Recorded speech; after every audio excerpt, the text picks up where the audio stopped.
Vamos ler esse capítulo, esse grande capítulo aqui de 43 versículos. Pelo menos tem uma vantagem, se você não estiver lendo a Bíblia em casa, você pode dizer assim, mas pelo menos na terça-feira eu leio um capítulo todinho.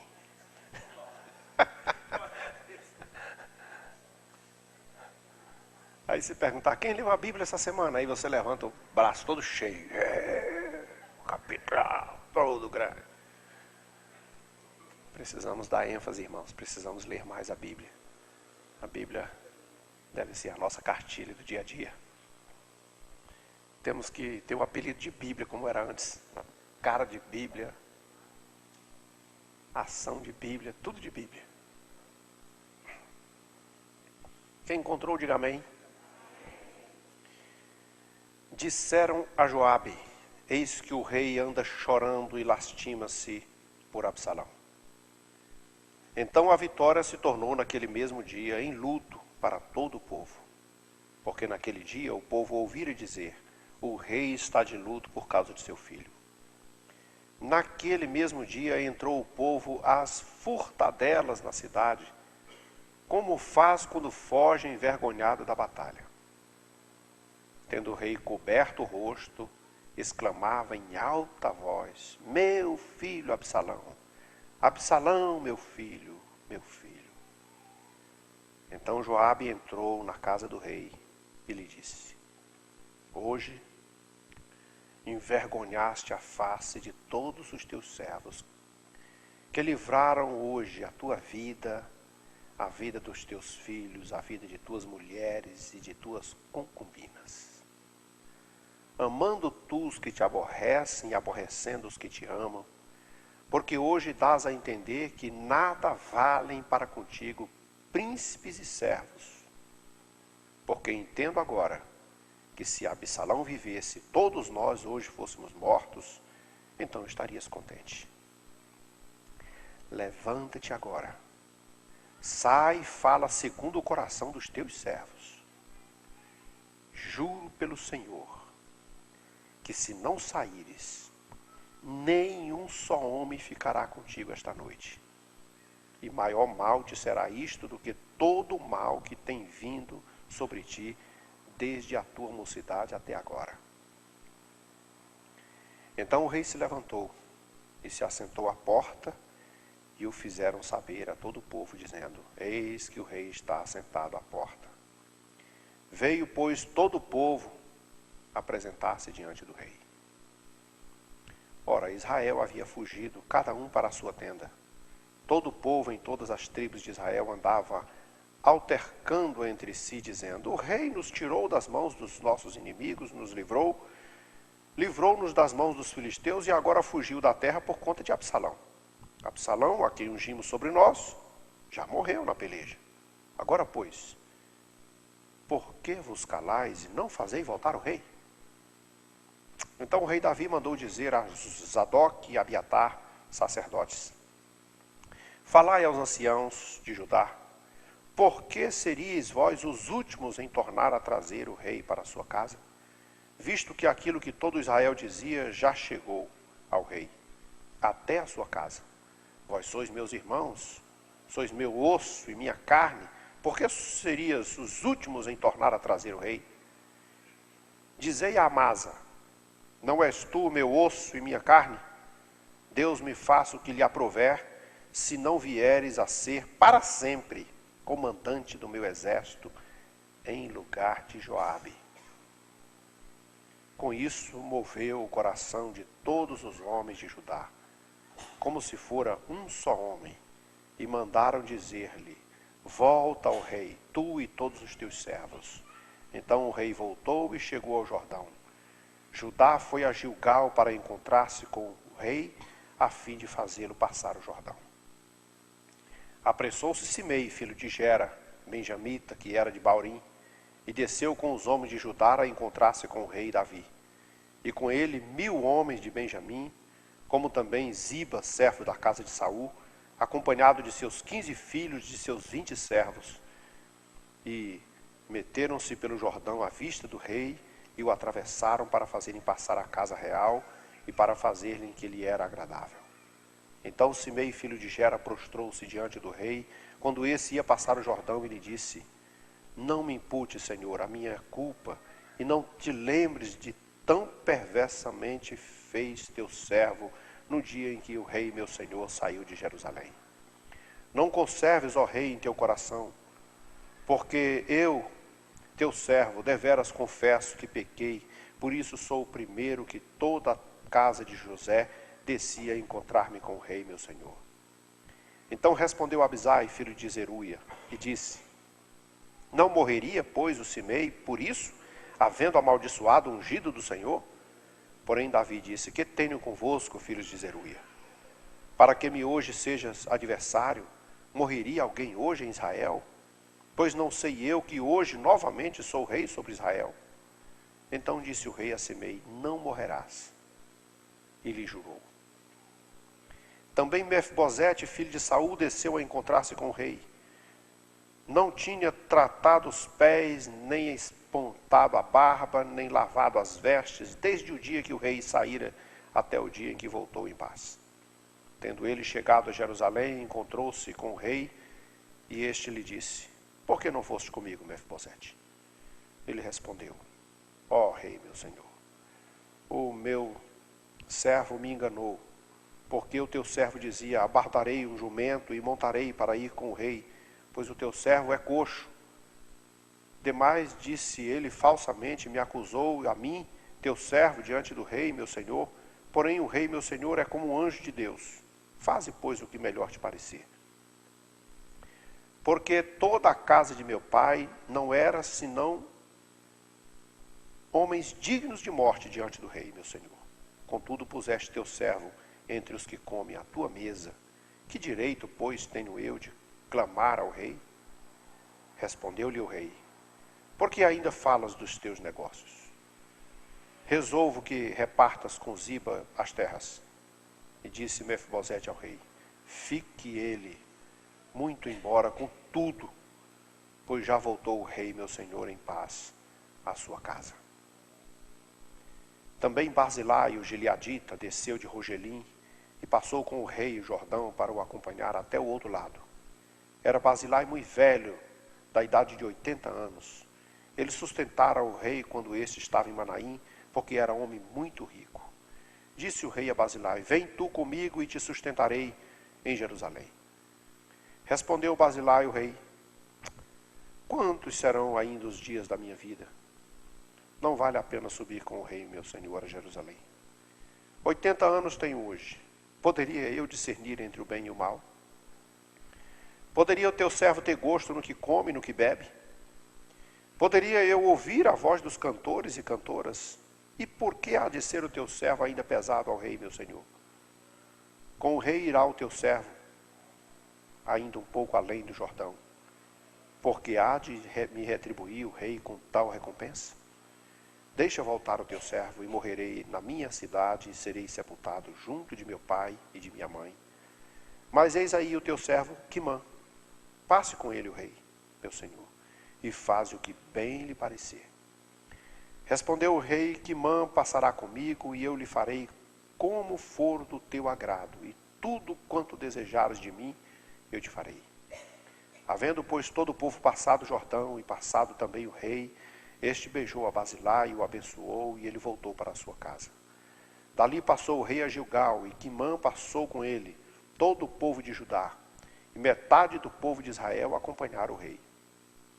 Eis que todos os homens de Israel vieram ter com o rei e lhe disseram: por que te furtaram nossos irmãos, os homens de Judá, e conduziram o rei à sua casa através do Jordão, e todos os homens de Davi com eles? Então respondeu todos os homens de Judá aos homens de Israel: porque o rei é nosso parente.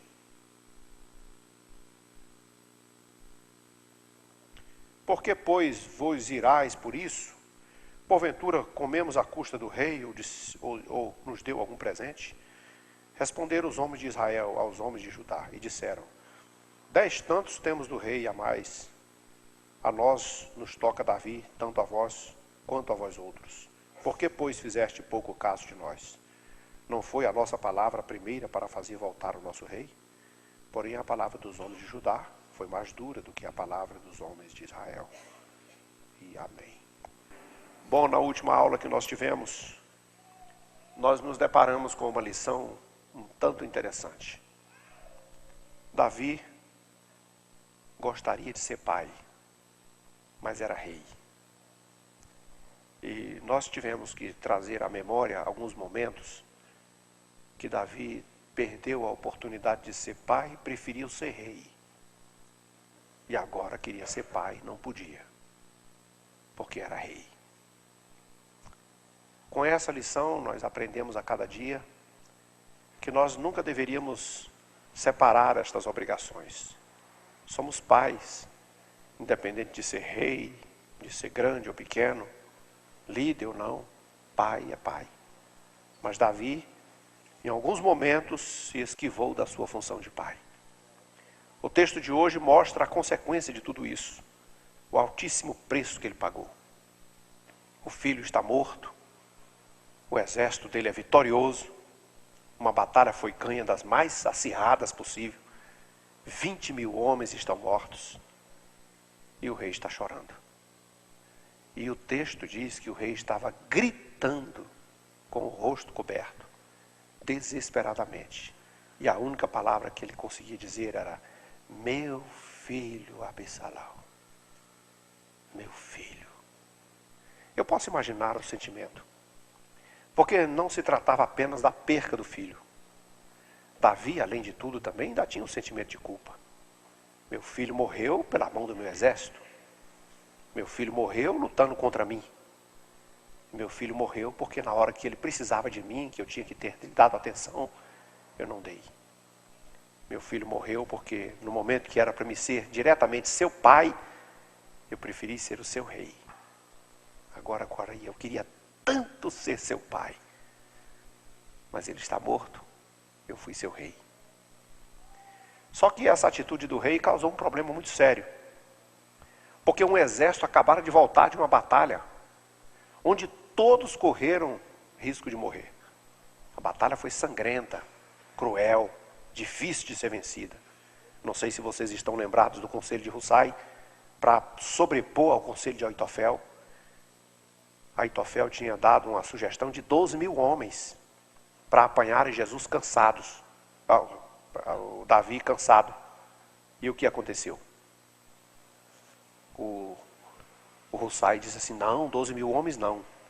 Ajunta todos os homens de Judá e de Israel e faz um exército tão numeroso que nós vamos cair sobre ele como o orvalho cai sobre a terra.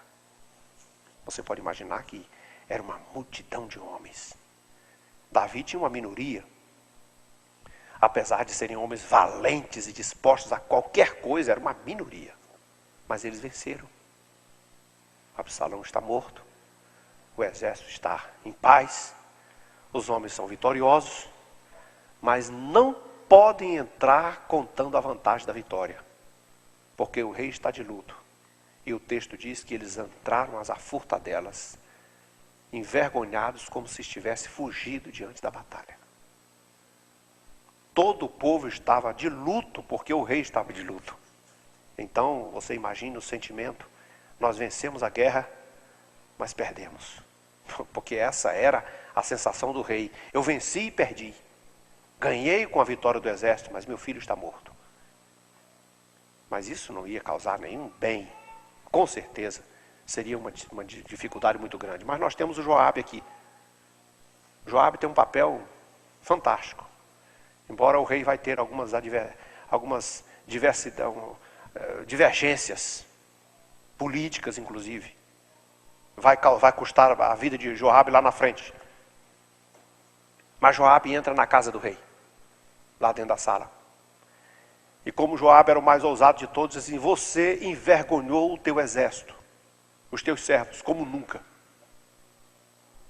E hoje você deixou uma coisa bem clara para nós: não valemos nada para você. Se Absalão tivesse vivo e os teus comandantes todos mortos, você estaria feliz. Porque você ama os que te aborrecem e aborrece os que te amam. Os homens que deram sua vida para salvar a tua vida, as tuas mulheres, os teus filhos, as tuas filhas e as tuas concubinas. E assim você os trata. O rei tem que ouvir. Porque a verdade, até o rei tem que ouvir. E aí Joabe faz uma coisa que, não sei se você já se lembra, que Davi disse certa vez, eu não posso com os filhos de Zeruia. Joabe não era coisa fácil de se lidar. E nós, de agora em diante, nós vamos, por pouco o Joabe vai assumir o papel de protagonista no lugar de Davi, dentro de alguns episódios que nós vamos ver aqui. Talvez no próximo capítulo. Mas Joabe disse assim, levanta daí agora. Você pode imaginar, já viu falar nessa história? O poste que mija no cachorro. Levanta daí agora. E vai falar aos teus servos conforme o coração deles. Porque se você não fizer isso, eu juro pelo Senhor, que ao anoitecer, você não vai ter um único soldado aqui com você. Aí você vai ver o que é mal. Esse mal vai ser pior para você do que todos os outros males que você já viveu desde a sua mocidade até hoje. Ele tinha alternativa. Davi só tinha uma força nesse mundo aqui, abaixo de Deus. Esses homens. Era a única vantagem que ele tinha. Para vocês terem uma ideia, esses homens foram capazes de vencer um exército inumerável. Tinham coragem de fazer qualquer coisa. O Hussai disse assim, eles são homens valentes, corajosos, não têm medo de morrer, estão dispostos a dar a vida pelo rei e ainda estão acuados no deserto como uma ursa que lhe roubaram os cachorros. Os homens são fora de série. Davi não teve alternativa. Arrancou o seu luto e sentou na porta. E o povo veio a ele para ele se retratar. O texto não é muito preciso, não, é muito resumido. Mas subentende-se que Davi disse, não, meus irmãos, está tudo de boa, vocês fizeram certo. É isso mesmo que tem que ser feito. Glória a Deus, vencemos a batalha. Agora, o rei está fora de casa. O episódio vai narrando essa história e vai mostrando o rei fora de casa. E nós temos aqui uma coisa que você vai observar, esse acontecimento hoje, essa intrigazinha de Judá e de Israel, isso não é de hoje. É porque muitos de nós, às vezes, quando lê o texto superficialmente, pensa assim, Judá e Israel se dividiram no reino de Roboão. Mas você vê a linha de separação desde Davi. Sempre teve. Desde Saul. Então Israel está lá todo, não, vamos buscar o rei, gente, o que há? Nós estamos esperando, o rei nos livrou do exército, o rei nos livrou dos inimigos, dos filisteus, e nós estamos esperando o quê para ir buscar o rei que nos livrou? Ora, Absalão está morto, ninguém se importa mais com Absalão, já morreu, o rei é nosso. Mas Davi também está pensando que não vai ter nenhuma coisa nem outra. Ele manda um recado para os seus familiares, os judeus, né, da tribo de Judá. Zadok, os sacerdotes, ele fala para os anciãos da terra aí e pergunta para eles, vocês são meus irmãos, são meus ossos, minha carne, meu sangue, vocês vão ser os últimos a me buscar?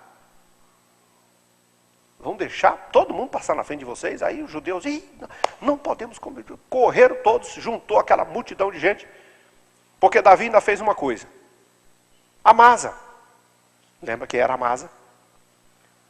Amasa até há um minuto atrás, no texto anterior, ele era o comandante do exército de Absalão. Derrotado pelas tropas de Davi. Mas você vai ver nas entrelinhas que Davi também era político. E a política, de vez em quando, pratica algumas coisas erradas, né? Não é Amasa o comandante? Olha, que faça-me o Senhor o que quiser. Se Amasa não se tornar hoje o meu comandante do meu exército, para sempre, no lugar de Joabe. Ele vai arrumar para a cabeça. Algum problema ele vai criar mais aí com isso. Mas qual era a intenção dele? Primeiro, eu me vingo de Joabe que matou meu filho. Segundo, eu faço às vezes com os judeus e Fico prestigiado com eles. Então o exército de Israel, que neste instante estava brigando comigo, vai ficar do meu lado, porque o seu comandante vai ser meu comandante. Uma política. Essa arte da política sempre teve por aí. E mesmo um homem segundo o coração de Deus também dá as suas voadas, né? Nem sempre as coisas funcionam como planejado. Nem sempre dá tudo certinho como ele pensa. Às vezes não está contando com a provável, suposta, a próxima adversidade, o que nós veremos no capítulo seguinte. Mas os judeus gostaram disso. Os israelitas gostaram. Joabe, meu Deus, que beleza. Agora vai dar tudo certo. Agora somos judeus, agora nós temos o Amasa. O Joabe vai dançar do cargo. E então ficaram muito impressionados e foram todos ao encontro do rei, inclusive para ajudá-lo a passar o Jordão. Aquela tarefa que Davi fez às madrugadas, aos troncos e barrancos, e foi amparado pelo Barzilai lá do outro lado do rio. Eles foram buscar dessa vez pessoalmente. E junto com ele foi o Simei. Simei juntou logo um coro de 1000 benjamitas. Ele era da tribo de Benjamim, daquela que Saul pertencia antes. E Simei já sabia que tinha feito uma coisa terrível, digna de morte. Quem lembra do Simei? Lembra? Quem lembra? Simei jogando pedra no rei, dizendo, amaldiçoando, desgraçado, miserável, bem feito, tomara que tu morra. Tu está pagando o pecado infeliz. Você ir jogando pedra. E o Abisai, doido para cortar a cabeça dele, chega tremia. Meu Senhor, me ajuda, pelo amor de Deus, me deixa, eu vou lá, busco a cabecinha dele agora, te trago na mão. Não dou nem dois golpes. Davi diz, deixa ele quieto. Ele está sendo usado por Deus para fazer a justiça de Deus. Então, eu realmente pequei, que faça Deus o que quiser comigo. E se Deus tiver misericórdia de mim, Ele vai me fazer voltar para cá e está tudo bem. Mas não mexe com Simei.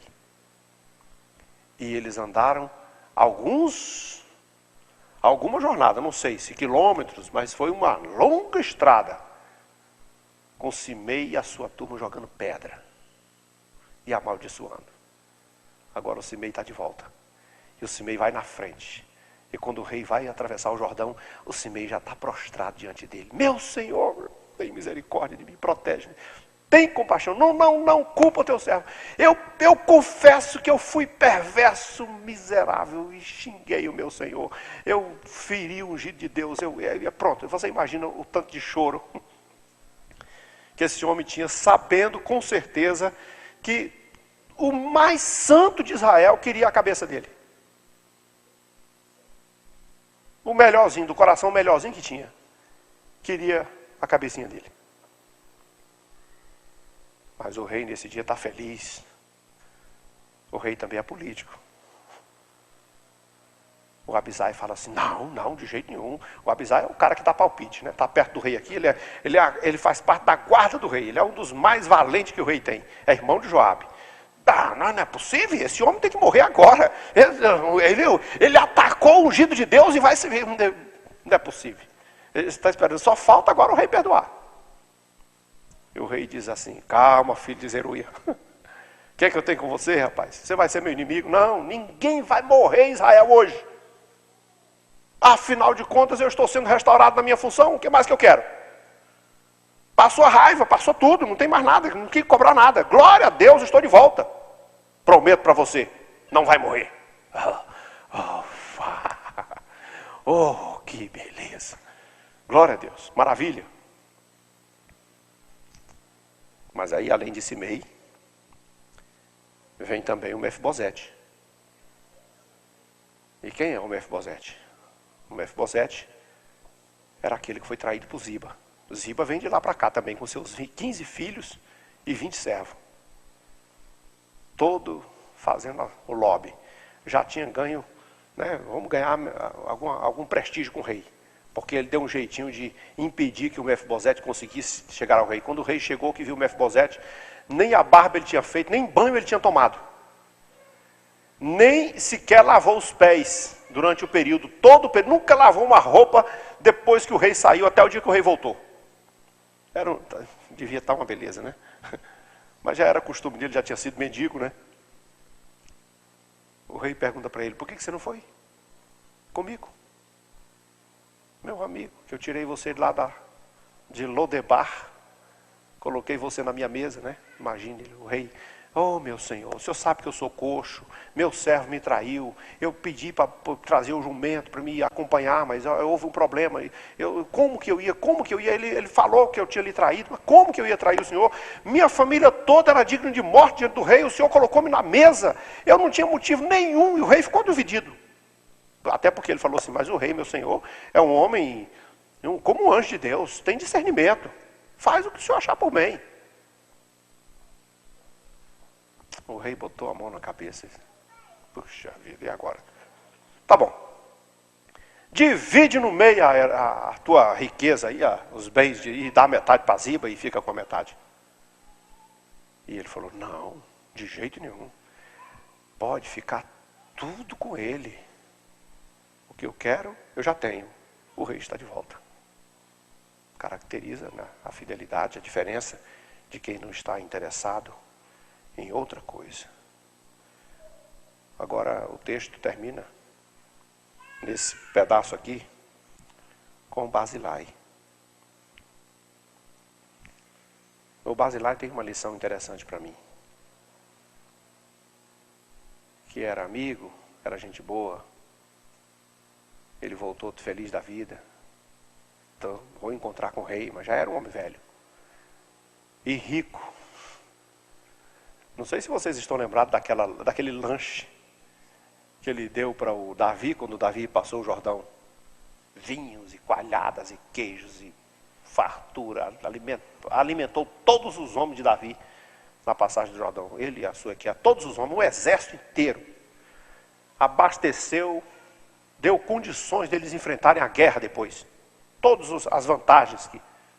Agora Davi tem toda a razão do mundo para ser-lhe grato. Diz, mas olha, Barzilai, agora tu vai comigo, passa o Jordão comigo, porque daqui para frente agora você vai viver às minhas custas, eu vou te sustentar para o resto da vida. Mas Barzilai não tinha mais motivo para isso. Ele diz, mas eu vou fazer o que lá? Velho. Sou velho. É bem verdade que na vida espiritual ninguém devia ser velho como Barzilai. Mas o pior que tem, né? Uma coisa que o velho perde é o discernimento. Com o passar do tempo, ele não consegue mais. Não sei se você já teve o avô, a avó, a pessoa bem velhinha que ele chama quem é? Você é fulano de tal. Eu me lembro de um avô da Nilma que era já bem velhinho, e aí uma outra velhinha de 90 e tantos anos. Aí, toda vez que alguém chegava na casa, ela dizia assim, tu viu o Henrique? Aí, não, tu não viu, não. Tu veio de lá da cidade, não viu ele? Porque para ela estava lá no interior dos Cafundó do Judo, lá como dizem, uma cidadezinha pequenininha. E ela, então, quem saiu na rua tem que ter visto. Ele está na rua. Mas nunca teria noção disso, assim, do tamanho da cidade, das dificuldades todas. O Barzilai disse assim, eu não tenho mais nem condição de discernir entre o bem e o mal. Ou seja, não vou ajudar em nada, não vou dar nem conselho. Não vou ter condição de atuar em nada. E tem mais uma coisa. Você imagina o tanto de comida boa que tem lá no palácio? Os banquetes que o rei oferece lá. Vou sentar na tua mesa e a tua mesa é farta, é uma mesa abençoada. Eu nem posso comer mais essas comidas. Não tenho mais nem condição, estou velho. Não tenho mais como desfrutar. E imagine que lá no palácio, uma das coisas mais belas que tinha no palácio, eu não sei se vocês podem se dar conta disso, era a música. Davi gostava de música. E Davi valorizava a música. Davi tinha, em média, 3.000 músicos na sua folha de pagamento. Ele gostava da coisa. E uma das coisas melhores que Davi tinha era a sua orquestra. Coisas finas, né? O Barzilai disse assim, mas aquela música maravilhosa que tem lá no palácio. Mas eu nem escuto mais. Não vai nem dar prazer de ficar lá, não é mais o meu negócio. Não sei. Eu não sei se algum crente ficou velho a ponto de não escutar mais a voz de Deus. De não ouvir mais a melodia do céu. de não ter mais o discernimento espiritual e de não ter prazer mais, e nem fome, nem apetite para desfrutar do banquete que o Senhor oferece. Mas pode acontecer. Pode acontecer que tenha um velho espiritual. Não é o caso de Basilai. Basilai é velho físico. Basilai é a idade dele. Não tem mais condições. Mas e você? Porque de vez em quando a gente encontra... as pessoas botam muita culpa na idade. Não, já... Então, eu não posso mais, né? Eu fico pensando do Abraão, né? 99 anos de idade. E já tinha até, de certa forma, desistido de quase tudo. Até da bênção que Deus tinha lhe prometido, ele já tinha desistido. Aí Deus aparece para eles. E a Bíblia diz assim, com 99 anos de idade. Não sei se era no aniversário dele. Podia até ser, quem sabe. Quando Abraão tinha 99 anos de idade, o Senhor lhe apareceu e diz, Abraão, ele diz, eis-me aqui, Senhor. Anda na minha presença e ser perfeito. Aí Abraão ainda teve o filho, Isaac, da promessa. Isaac ainda cresceu um pouquinho. Ainda teve que se separar do Ismael. Depois a Sara morre. Abraão ainda casa de novo. Ainda tem mais 6 filhos com outra mulher, do segundo casamento. O cara tinha 100 anos, já tinha desistido de morrer, de viver. Já tinha parado, já tinha aposentado tudo, não queria mais. Quando Deus disse que ele daria mais um filho aos 100 anos, ele falou, impossível, eu já tenho 100 anos, vou fazer filho. Aí o Senhor deu mais 6. E foi lá até os 185 anos de idade. Para Deus é assim. Não tem, a questão da idade não é problema. A questão é o que o Senhor quer, o planejamento de Deus, o que Ele planejou para você. Então, você pode ter vida, se quiser. Mas você tem que acreditar em você mesmo. Como Abraão acreditou. O Basilai não, Basilai já desistiu logo. Não, eu paro aqui, até porque eu já vou morrer. Tem gente que rende, eu vou morrer. Eu quero morrer lá pertinho na minha terrinha. Quando eu morrer, eu quero me botar na sepultura lá do meu papai, da minha mamãe, e ficar lá pertinho. É isso que eu quero agora. Meu fim de carreira é esse aqui. Já sei que vou morrer e quero isso. Planejou isso. Cada um planeja o que quer. Mas fica uma lição. Pode ser que Deus tenha mais para você. Mais planos para você. E então, ele disse, eu não vou não. Mas tu leva o Quimã. Alguns escritores supõem, alguns estudiosos supõem que Quimã fosse ou um servo muito fiel, ou então o próprio filho de Basilai. Porque ele o enviou no lugar, né? Os comentaristas dizem assim, pode ter sido... porque o texto não fala, e quando não fala, ninguém tem autoridade para dizer, era fulano, era ciclano, não. Supõe-se que fosse um servo muito digno, muito fiel, muito arrumado. Ou então o próprio filho de Basilai. Basilai diz, leva o Quimã no lugar. Ele ainda tem juventude, tem condições, leva ele, pode te ajudar, pode ser útil. E Davi disse, não, então está feito o negócio. Vou fazer tudo direitinho, que o Senhor, tudo que for preciso, tudo que desejarem fazer, é o que eu vou fazer. Só que os homens de Judá não gostaram dos israelitas irem lá buscar. Os israelitas não gostaram dos judeus, né? Ir lá buscar Davi e deixar eles de fora. Não gostaram da ideia. Por que vocês foram lá? Porque foram logo até Davi.